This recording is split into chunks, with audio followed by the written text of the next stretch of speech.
નમસ્કાર મિત્રો. આજે આપણે ગુજરાતની એવી રહસ્યમય સફરે નીકળવાના છીએ જ્યાં ઇતિહાસ, આસ્થા અને ચમત્કારોની અનેક અજાણી કહાનીઓ છુપાયેલી છે.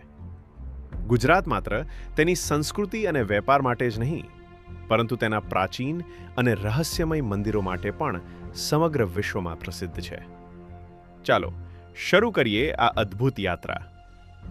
સૌપ્રથમ આપણે પહોંચીએ છીએ સોમનાથ મંદિર. અરબી સમુદ્રના કિનારે આવેલું આ ભવ્ય મંદિર હજારો વર્ષોથી શ્રદ્ધાનું કેન્દ્ર રહ્યું છે. ઇતિહાસ સાક્ષી છે કે આ મંદિર પર અનેક વખત આક્રમણ કરવામાં આવ્યું, પરંતુ દરેક વખત તે ફરીથી પોતાના ભવ્ય સ્વરૂપમાં ઊભું થયું. સોમનાથ મંદિરનું સૌથી મોટું રહસ્ય છે બાણસ્તંભ. કહેવાય છે કે આ બિંદુથી દક્ષિણ ધ્રુવ સુધી વચ્ચે કોઈ જમીન નથી. આટલા પ્રાચીન સમયમાં આ જાણકારી કેવી રીતે મળી હશે? આ પ્રશ્ન આજે પણ સંશોધકોને આશ્ચર્યમાં મૂકી દે છે. હવે ચાલો કચ્છ તરફ. અહીં આવેલું છે માતા આશાપુરાનું પવિત્ર ધામ, માતાનો મઢ. દર વર્ષે લાખો ભક્તો અહીં દર્શન કરવા આવે છે. સ્થાનિક લોકોનું માનવું છે કે માતા આશાપુરા પોતાના ભક્તોની દરેક મનોકામના પૂર્ણ કરે છે.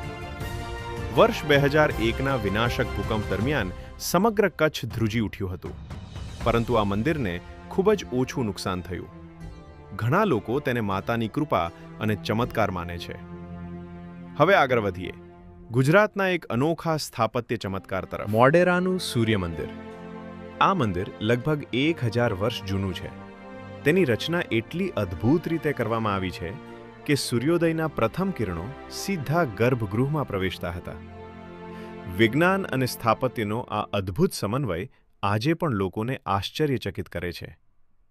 આખરે ચાલો ગીરના જંગલોમાં પ્રવેશ કરીએ. ઘન જંગલની વચ્ચે આવેલું છે કંકાઈ માતાનું મંદિર.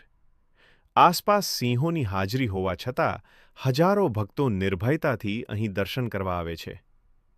સ્થાનિક લોકો માને છે કે માતાની કૃપાથી અહીં આવતા ભક્તો હંમેશા સુરક્ષિત રહે છે. હવે આપણી સફરનું છેલ્લું સ્થાન, દ્વારકાધીશ મંદિર. ભગવાન શ્રીકૃષ્ણની પવિત્ર નગરી દ્વારકા સાથે અનેક રહસ્યો જોડાયેલા છે.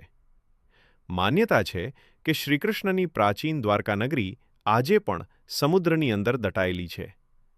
દરિયાઈ સંશોધન દરમિયાન મળેલા અવશેષો આ કથાને વધુ રસપ્રદ બનાવે છે. સમુદ્રની ગહનતામાં હજુ કેટલા રહસ્યો છુપાયેલા હશે? તેનો જવાબ કદાચ ભવિષ્યમાં મળશે.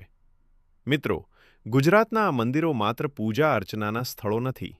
તેઓ આપણા ઇતિહાસ, સંસ્કૃતિ અને શ્રદ્ધાના જીવંત સાક્ષી છે. જો તમને આ રહસ્યમય સફર ગમી હોય તો વિડીયો લાઇક કરો, ચેનલને સબસ્ક્રાઇબ કરો અને આવા જ રસપ્રદ ડોક્યુમેન્ટરી વિડીયો માટે જોડાયેલા રહો. ધન્યવાદ.